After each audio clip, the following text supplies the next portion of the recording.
네, 시청자 여러분 안녕하십니까? 2025년 11월 17일 월요일에 인사드립니다. 이제 11월도 하순으로 접어들었군요. 오늘 아침 나오실 때 많이 추우셨죠? 현재 고향 창릉시의 기온이 2도죠? 2도로 알고 있습니다. 네, 그렇습니다. 낮 최고 기온 오늘 5도가 될 것 같습니다. 이야, 일교차가 3도밖에 안 되네요. 네, 구름 많은 날씨 오늘 예상됩니다. 자, 최수근 해병 특검이 고의로 수사를 지어냈다면서 공수처 부장검사 2명에 대한 구속영장을 청구했습니다. 법원이 오늘 실질 심사를 하는데요. 어떤 결과가 나올지 주목됩니다. 자, 이재명 대통령이 G20 정상회의 참석을 위해서 남아프리카 공화국으로 출국합니다. 7박 10일의 일정으로 다녀올 예정입니다. 자, 오늘 아침 신문 주요 기사도 한번 살펴보도록 하겠습니다. 첫 소식입니다. 경향신문 기사인데요. 정부가 서울중앙지검의 대장동 사건 1심 항소 포기 결정에 반발한 전국 검사장들의 집단 행동에 대해서 해당 검사장 전원을 평검사로 전보하는 방안을 유력하게 검토하고 있는 것으로 알려졌습니다. 여러분 잘 아시는 대로 공무원들의 집단 행동은 처벌 대상입니다. 아울러 정부는 국가공무원법 위반 수사, 직무감찰 및 징계 절차 그리고 인사조치 등 3가지 대응 방안을 동시에 논의하고 있습니다. 세상이 달라진 줄 모르는 이런 정치검사들에 대해서는 반드시 책임을 물어야 하겠죠. 앞서 전국지방검찰청 검사장 18명과 일부 지청장들은 검찰 내부망에 공동 성명을 게시하며 정부 방침에 반발했습니다. 정부는 이를 공직기강 문제로 판단하고 엄정 대응 기조를 세운 것으로 전해졌습니다. 다음 소식입니다. 김건희의 모친 최은순이 공흥지구 개발 의혹을 수사하고 있는 민중기 특검팀에 알츠하이머 진단서를 제출한 사실이 확인됐습니다. 특검은 건강 문제와 가족 구성원이 모두 수사 대상이란 점을 고려해서 최 씨의 경우 불구속 수사, 그리고 김건희의 오빠인 김진우에 대해서만 구속영장을 청구했습니다. 최은수는 2021년 잔고증명 위조 재판 때에도 같은 진단서를 제출한 바 있는데요. 특검은 김진우는 증거물 은닉 그리고 증거인멸 관여 가능성이 크다고 판단했고 압수수색 과정에서 명품 장신구와 미술품, 주요 인사 명단이 발견되거나 사라진 정황을 확보했습니다. 특검은 앞으로 2사람의 진술을 토대로 당시 양평 군수였던 김선교 의원을 소환 조사할 예정입니다. 다음 소식도 보겠습니다. 최수근 해병 특검이 공수처 지휘부가 지난해 3월 이종섭 전 국방부 장관의 출국 금지 해제를 지시한 정황을 확보한 것으로 전해졌습니다. 이것은 수사방해 의혹과 관련된 핵심 단서로서 특검은 이러한 내용을 송창진 전 부장검사 구속영장 청구서에 명시했습니다. 당시 송창진 전 부장검사는 공수처장 직무대행의 대행 역할을 맡았었고 이종섭 전 장관은 수사 외압 의혹으로 입건돼서 출국이 제한된 상태였습니다. 그러나 호주 대사 임명 이후 출국 금지 해제 지시가 내려진 것으로 파악됐는데 비록 수사팀 반대로 즉시 실행되진 않았지만 법무부는 심의 끝에 출국 금지를 해제해서 이종섭 전 장관은 호주로 출국했습니다. 특검은 송창진 전 부장판사와 김선규 전 부장검사에게 직권남용 혐의로 구속영장을 청구했고 오늘 영장 심사가 예정돼 있습니다. 다음 소식입니다. 더불어민주당이 최근 검사 파면법에 이어서 법관 징계 강화 및 사법행정 개혁에 착수했습니다. 현행 법관 징계가 정직 1개월에서 1년에 그쳐서 사실상 솜방망이라는 비판에 따라 정직 기간을 최대 2년으로 늘리고 최소 6개월로 조정하는 방안이 논의되고 있습니다.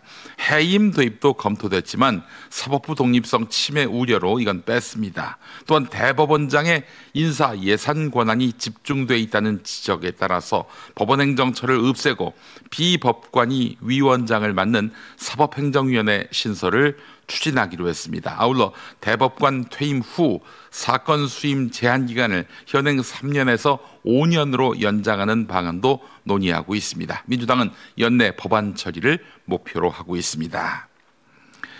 마지막 소식입니다. 서울신문 보도인데요. 한미 관세, 안보, 조인트 팩트시트 발표가 지연된 배경에는 미국 에너지부가 한국을 민감 국가로 지정한 것이 영향을 미친 것으로 확인됐습니다. 미국 내 일각에서 한국의 핵무장 가능성에 대한 의구심이 여전히 남아있어서 협상 과정에서 우라늄 농축, 재처리 허용 여부가 핵심 쟁점이었습니다. 정부는 핵무장 의도가 없음을 분명히 해야 향후 핵추진 잠수함 그리고 원전 협력이 가능하다고 설명했습니다. 또한 전시작전권 전환은 이재명 대통령 임기 내를 목표로 추진되고 있으며 협상 과정에서 한미 양측의 긴장과 난항이 있었던 것으로 뒤늦게 알려졌습니다.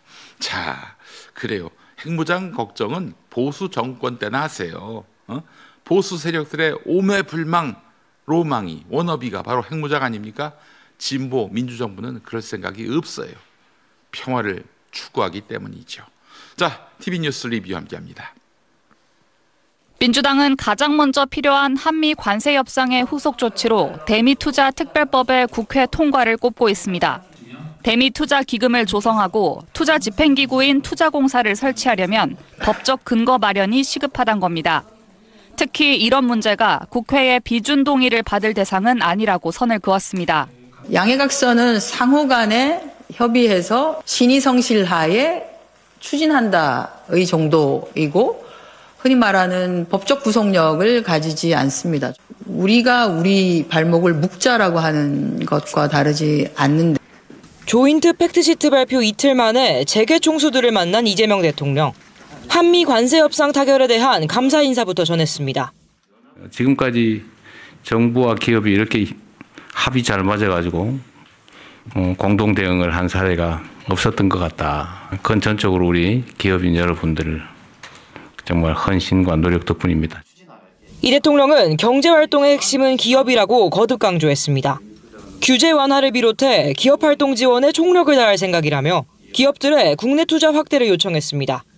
대미 투자가 너무 강화되면서 국내 투자가 줄어들지 않을까? 그런 걱정들을 하는데 그 걱정들은 없도록 여러분들이 잘 조치해 주실 걸로 믿습니다. 한강버스가 강 한가운데에 멈춰서 있습니다. 놀란 승객들이 서둘러 119 구조정으로 옮겨 타는 모습도 보입니다. 같은 시각 배 안에선 구조대원 지시에 따라 승객들이 구명조끼를 입고 줄지어 구조를 기다렸습니다. 주말 저녁을 즐기려다 악몽 같은 시간을 경험했습니다. 쿵 소리랑 엄청나게 큰 진동이 1초 동안 났던 것 같아요. 제세동기도 막 떨어져서 소리 내고 천장 흔들리고 옆에 있던 쇼핑백 쓰러지고. 인명피해는 없었지만 승객 82명이 사고 1시간 만에야 모두 구조됐습니다. 오세훈 서울시장은 이번 사고로 불안과 불편을 끼쳐 송구하다면서도 안전 문제를 정치 공세의 도구로 삼는 행태는 바람직하지 않다고 밝혔습니다. 더불어민주당은 대장동 항소 포기와 관련해 집단 반발한 검사들에 대한 압박을 이어갔습니다. 일반 공무원과 비교해 징계의 형평성도 맞지 않고 검찰 징계위원회도 잘 열리지 않는다며 검사도 일반 공무원처럼 파면될 수 있도록 검사 징계법을 없애겠다는 겁니다. 지금과 같은 방식으로 검사 징계법이 그대로 존치되지는 않게 하겠다. 민주당은 검찰의 조작 기소 의혹도 정조준했습니다. 검찰이 이재명 죽이기에 혈안이 돼 대장동 민간업자들의 녹취를 자의적으로 조작했다고 주장했습니다. 녹취 속 위례 신도시를 윗 어르신으로 조작하는 등 검찰이 이재명, 정진상 두 사람을 대장동 일당과 엮으려 했다는 겁니다. 이것을 법무부와 대검이 감찰 내지 수사를 하면 그 진상이 다 드러날 것이라고 저는 확신하고 있습니다. 어제 오후 서울구치소 앞 순직해병 특검 수사팀이 탄 차량이 구치소 안으로 들어갑니다. 특검은 어제 서울구치소를 방문해 오후 1시 반부터 윤석열 전 대통령을 조사했습니다. 지난 11일 윤 전 대통령을 서초동 특검 사무실로 부른 데 이어 두 번째 조사입니다.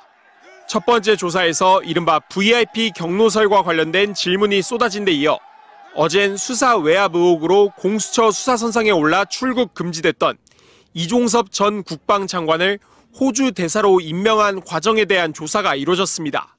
대통령께서 상봉하셨는데